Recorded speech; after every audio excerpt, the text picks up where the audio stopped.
Success demands 8 things. Number 1, hard work. Don't believe in luck.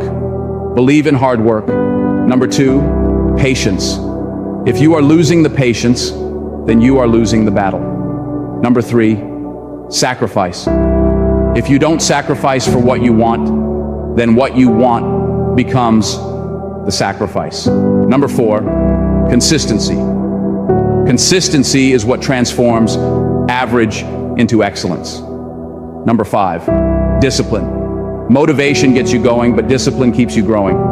Number 6, self-confidence. Confidence is not like they will like me. Confidence is I'll be fine if they don't like me. Number 7, positive attitude. A positive attitude won't solve all your problems, but it will annoy enough people to make it worth the effort. Focus on your goals, not on your obstacles. When you concentrate on what truly matters, the rest becomes irrelevant, allowing you to move forward with clarity and determination.